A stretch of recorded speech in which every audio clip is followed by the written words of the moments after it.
All right, so I wanted to do a recording today just to kind of show you what I've learned, and I've learned a lot. Um, this thing is packed with stuff, even though it may seem like it's just a little cheap device. It's really not, and they did a lot of work. I feel like in making this really work well. There are some things that need to be fixed, some bugs, some hiccups, some things that could be better. Of course, that's every device that you get is going to have some things that you need fixed, some things that you like better. I mean, we look at how many years the MPC has kind of had that same workflow. I mean, I'm talking about since the MPC 1 or MPC Live came out, rather. I'm sorry. And then they finally just recently with the MPC 3.0 updated to where you got a linear view. So I'm just saying it's taken years for that to happen. So and this is a smaller team, so you got to understand that's just the way it is. Okay, but I like way more than I don't like, right? Other than, and we're not going to get into this whole thing with price. I get so tired of people saying, "Oh, the price this, the price that." If the price is too much for you, don't buy it. Don't even watch the videos because you're wasting time complaining. The price is not going to change just because you can't afford it or can't or don't want to pay that or whatever the case may be. Maybe you can't afford it, but whatever the case is, not changing the price. Okay. So let's just get past price. All right. So what I find helpful in here personally is even though I have these 3 drums, which is all I have, this one should be gone. Hold on. To get rid of something like that, just hit clear and now it's gone. Okay, so now that drum is gone. And we'll go back to this one right here. So what I did was I copied my drums 3 times and put them on different tracks. You can put them on one track and do it. It works fine. But there's certain things I like to do, like with this one, in the bar section, I have it scaled to 2 bars. So 1 bar is actually 2 bars, which is helpful because now you have way more space to lay these drums out. Plus, if you want to change the groove on maybe just, or the swing or something, or just, I'm going to call it swing.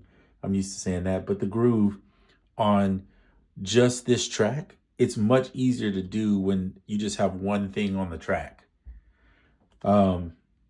So here's my snares, and in the snares, I just did 1 bar, literally just 1 bar. So what I did was I added in another snare, like a ghost snare, I guess you'd call it, and I put a trig on it. So I learned how to do the step components or whatever. So basically you just hit shift, that button, while you're holding shift, hit that button, and then you can start plugging in the trigs. Like I use this one to create like it just to happen every other bar basically. So it's gonna play through once and then the second time it'll play that, right? So that's the trig I put there. They show it to you on there what it is. And then these right here, these what are they? I forgot how they call them, but accents, or do they call them accents? I'm saying it wrong, but it's the black keys on the keyboard, which you can kind of see right here. Anyway, will allow you to punch in the number of where you want it to trigger at. Okay, so it's pretty simple. So, and then on track 3, I have the hi-hats, and I like to play my hi-hats in. What I did with this one was scale it to two bars basically on 1 bar, and then I could just play them in. I personally like to play more than I do step components, although I do enjoy the step components for ghost stuff, or if I want something to be on 1 bar, but I just want to trigger it X amount of times. I think that part intrigues me a little bit more. But you can definitely play in. This track is all played in except for the snares. I think was the only thing I probably programmed in. Yeah, because I played the bass, played the keys in, and the melody with the keys. And I played it all on here. So I didn't even use any. So it's really easy to do if you're not doing something real intricate where you need a ton of different, more than 2 octaves. It's pretty easy to do. So here's what this sounds like.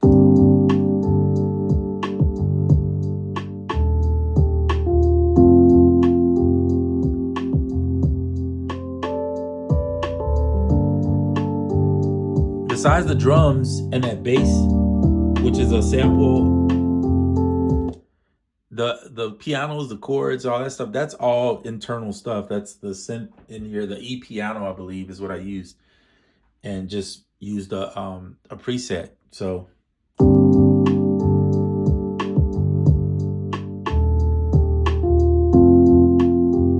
real simple, nothing major going on here. Then you can do your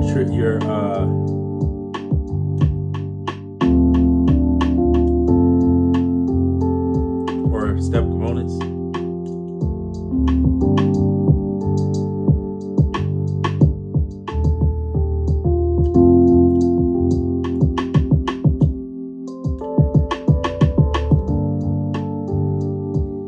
Right? So you can play stuff live like that.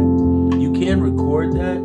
I haven't figured out how to make it, like sometimes it records and sometimes it does. So I think it's on me because I don't really know it that well enough to say how to do that really well. So anyway, with the keys, let's move on. So with the keys, I put 8, right? Because I wanted it to be more. And what's cool is you can't tell from this camera because it's really hard to see.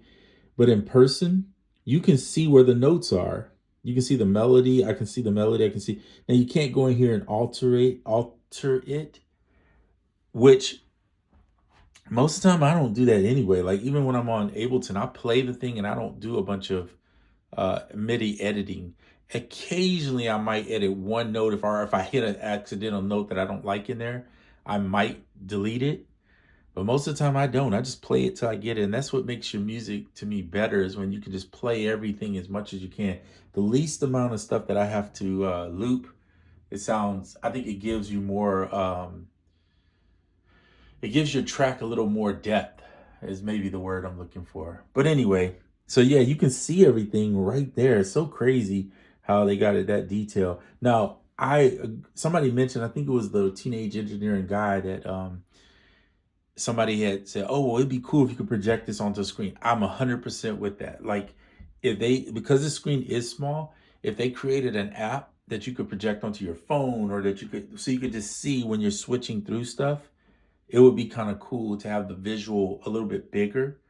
Um, I think that just, in my opinion, would be a little bit better. But this is not bad. I will say that if you get a stand where it tilts up a little bit, this probably would be easier to read, because there are words that tell you exactly what each one of these knobs are right there. But because they're so small, it's really hard to see it. And especially on this camera, it's hard to see it. So I'm just telling you, though, in person, though, it's pretty easy to see. If it was tilted, though, it makes it even better. All right, where are we? Track 5 is just a bass. So this is a bass, just like a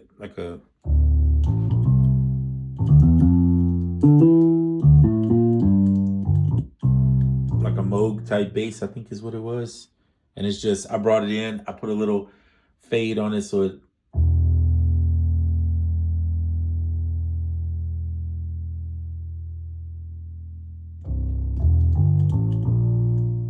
and I put some distortion on it. So if you go into, I think it's here, and there's two effects, right? So you can send them. I probably sent too much. I probably should send a little bit less, but let me see. Maybe just a little bit of that distortion I put on there. Maybe not so much.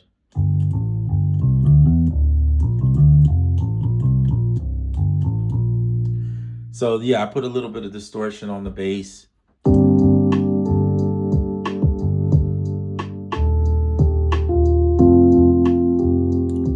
And that's what it sounds like. So you see how I skipped that one? Now it's going.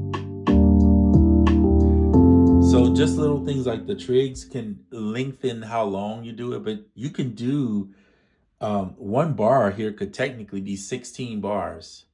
I know it sounds crazy, but it's true. Now, the problem is when you start going to 16 bars and stretching these loops out with this, if you've never used a step sequencer, it's going to get confusing. And I will say this, I would not do it that way. If you're going to stretch it out longer, you do better off to play it in. Trying to step sequence it in and knowing where you're at is confusing. Obviously, these are set in 4s. But if you go in and you start putting this at like 4 bars, let's say 1 bar to 4, then it's every 4 is, this becomes what this is, right? Or what this, I'm sorry, this becomes what this is. Let me say it again. This, imagine being double or 4 times, right? So now this little section here is like 1. This little section is 2, right? So that's how you have to see it. I hope that makes sense. If it doesn't, ask me and I'll try to explain it again. But anyway, I'm just saying, basically, if this is 1 bar, this now becomes a bar, this becomes a bar. And when you do 8, this becomes a bar. You're just scaling it down, dividing the numbers here. So it's a little confusing if you have never used a step sequencer. For those that used it, you get that. You understand it. So for me, playing in the samples is better on certain things. But when it comes to keys and stuff like that, you got to play. I have to personally play them. You don't have to. You could go in to here. Here's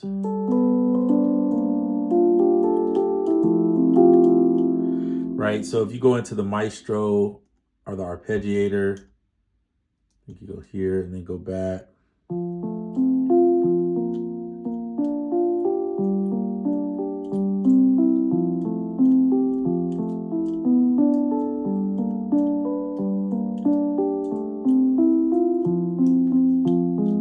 So I find it fun. First of all, the arpeggiator works really well in here.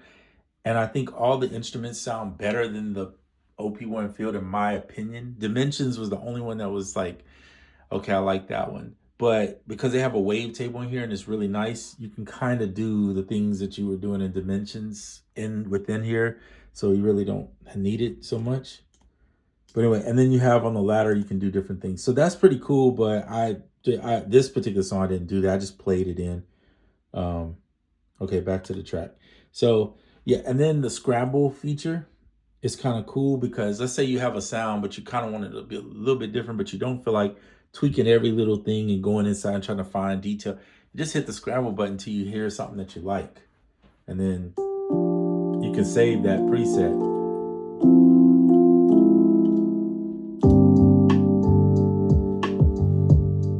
So I like it a lot. I'm sure there's more to learn for me. Let's talk about the arranger. So there's 2 parts in the arranger. So I never noticed this till I accidentally clicked it. But you have the tracks with the sequence that you can see, right? You can see those on it right there. And each time you touch a track, it's just skipping through the tracks. Pretty simple. You can build a new one, have a blank one. Maybe for when you want to drop something out, just have a blank one. You can obviously mute each track whenever you want to and build each sequence with just that. You can, there's so many ways to do it. You can also click here and now have your component or your effects or whatever you want to call it. I'm not saying the right word, not step components, but this is punch-in effects, Lord. So you have your punch-in effects or, and tell it which track you want it to go or part you want it to go on. The mixer is really nice. You got left, right on each track. You got a pan. That little dot is a pan to left or right. And then, of course, this is your volume, master volume there. And when you're on a track, that's the track you're on, right? So you can see I pan the snares a little to the left, the hat's a little right, just to give it a little, to spread it out, a little stereo. That's one of the things, and I may find this, but let me see. Okay, see, I hadn't even messed with this. I just now thought about it. I have seen this one here. This is the saturator, which I think is nice. And then I forget about this, that you can use the master and do some. So I got to get into this. I haven't even got to this level yet. There's so much. But what I wanted to do is be able to put a little, like a stereo widener on it. And I think you can do it. I just don't know the answer right now. I'll have to go in and figure out how you do that. But first of all, having 8 tracks is important to me because I don't like everything crammed on one track, though you could put all your drums and stuff on one track. And there is a way, for instance, if you were, let's say, like I'm on track number 1. Let's go back to track 1. Track 1 is my kick, But let's say I wanted to put the snares on here. You can hold the snare down, hit this, and now hit the record, and now you're just looking at what's on the snare track. When you let go, you're back to whatever is on the track. But the problem is when you put your kicks and stuff on the same thing as where your snare is going to go, then like if you're doing that forward to the floor, then it's harder, in my opinion. It's not that you can't, it's just, for me, it's hard to keep up with. I struggle with that, keeping up with it, especially when everything is just a light. And so, but it doesn't mean you can't. So let me just show you an example. We're on this track, number 1. I'm gonna put this kick here, but then I wanna put the snare there too. You could, in theory, I think you can hold them both down and do that. Let me see. Yeah. So you see that? So you could hold down 2 at a time or whatever you want to do. Like if you wanted 3 on there. And it'll do that. But let's say that you put them on separate, or you want to put them on separate, you could do that too. So then you would hold this down, hit the record, and now you could place your snare. So there's 2 ways of doing it. There's either hold 2 things down and press it, or 3, or whatever you want to do. Or you could hold this down, hold each one down, press record, and then punch it in where you want it to be. So you got tons of options. You're not really limited in that way. I'm sure they're going to improve this thing even better. My biggest gripes is, 1, the chopping could be better. They could make the chopping definitely better. They got to fix the folder thing. I think it's supposed to work, but for some reason in the user folder, for instance, on this bass line, let's just take a look at it.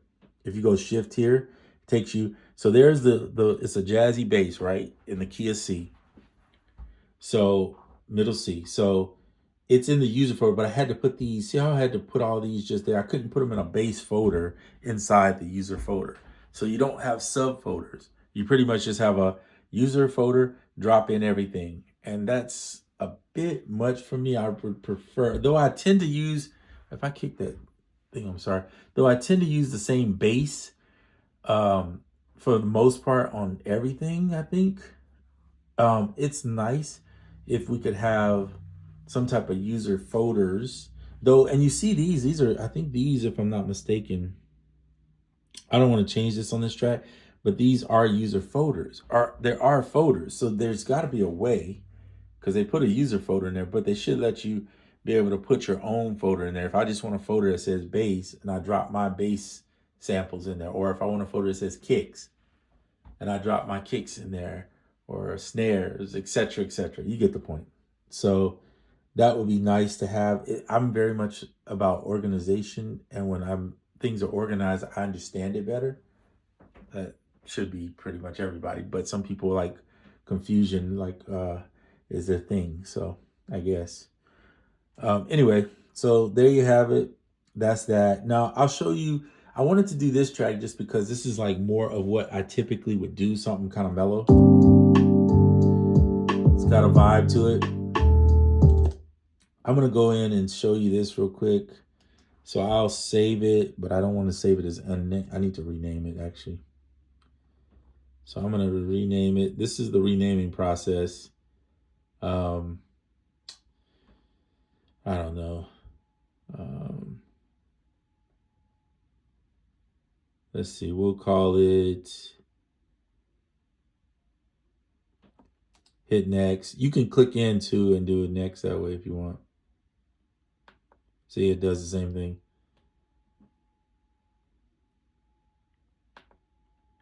Low, we'll call it.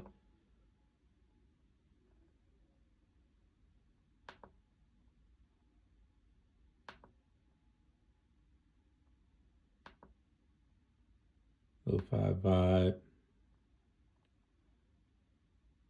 Call it Lo-fi vibe 1. Usually I'll put like a key that I played in. I'm not going to do that here. We'll say okay, and then we'll just go save. All right, so let's see if I can recall. How do you pull up? Okay, there you go. So shift there, and then you can go and pull up a track. So here's the user tracks. And then I'll just go up to this one and I'll load one. This is my first time making like a dance type track. So hopefully it doesn't bother people because I don't really do this kind of stuff.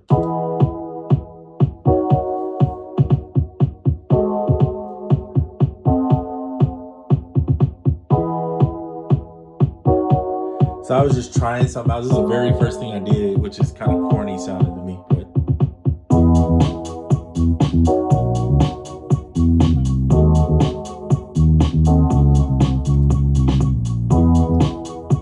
I didn't even mix this, by the way. So if you're thinking, but you can see how I just want. It's kind of annoying now that I listen to it. When I first did, I thought it was okay. I was like, oh, okay. But anyway, so you can see how easy this is. These numbers down here represent what's up here, so you can make the song. The song mode, I think, in the arranger are actually really good. I'm still learning it a bit, but so far what I've learned is pretty simple to use, which is good because there's other complex things that you got to deal with learning. So if you're new to this type of workflow, you don't want to be, you want some stuff to be kind of easy so that you're not struggling, or else you'll pretty much give up. So yeah, you can delete like that, plug in. Let's say you want to do that. There you go. And then it'll start from the beginning and play that loop, or play those clips that you have on the initial one.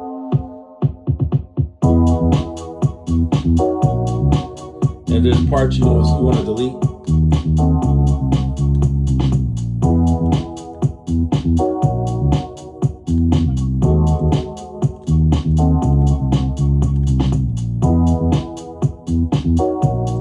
Again, this is not my normal style of music, so it's not where I live. I'm just not into making dance music. I like dance music, just not into making it. It's a difference.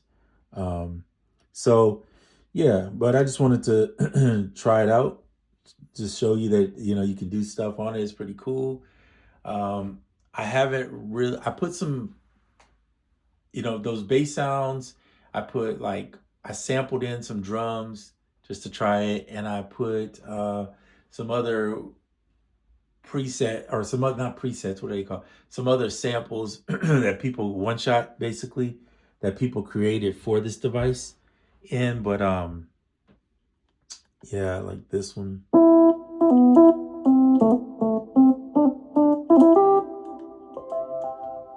This one. So it sounds cool. It's more for ambient, but I just use it in this track just to try it out. So, but anyway, shift here. I'm probably not going to keep that, just so you know. I'm just showing it to you, so just so you can see what I've learned so far. I'm going to load this one. I'm going to go shift here, and then I'm going to delete this one, because this one I'll keep. The other one, I don't really want it. So it's kind of cool. You can have a bunch of songs. You could make multiple copies of songs. I don't see why you want to do that with all these tracks in here. And I'm not even using all the tracks now. I'm only using just to do that. Now, three drum tracks and a bass and a chords track. I didn't put a lead in here. I didn't put any percussion. I would probably say the first 4 tracks I would use for drums, so I could have some percussion and different things going on. But then, because you can make copies of stuff, or you can restructure the next part, all you have to do is copy and paste on the same track, and it'll drop it down. Now, I wish there was one where you could select all of the tracks, because right now, currently, what you have to do is go copy, paste, and then it gives you a second one. It would be cool if you could have all the tracks copy and paste, if you just want to make a bunch of duplicates, and then go in and just start tweaking them out. And then you can just delete. Oh, to delete, I like how they let you hold it down, so that way if you forget, oh wait, I'm on the wrong track, you don't just hit delete and it just deletes, because then you would lose everything. So that's kind of cool. I think the same thing goes for clear. You have to do that, hold it down, if I'm not mistaken. I don't want to hit clear though. Let me go to 6. Yeah. So you have to you have to clear it that way. But yeah, so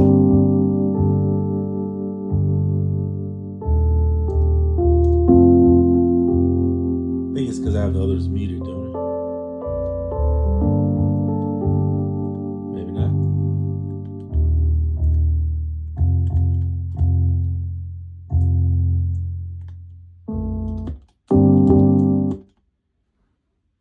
So whatever, doesn't matter. It's just there it is. So where's my drums? Did I delete the samples?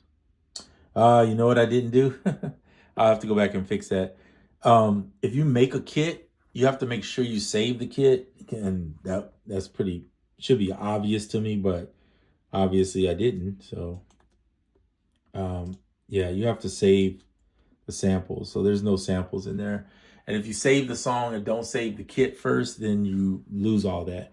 So that's not a problem. I only had three hits. I can throw them back in and then make it work. So, but anyway, so it's pretty cool. Another thing is that you can use this for is you could use it to as a performance tool because, but you can also because you can also plug the MIDI in and then use it into like Ableton or whatever and record in using your instruments in Ableton.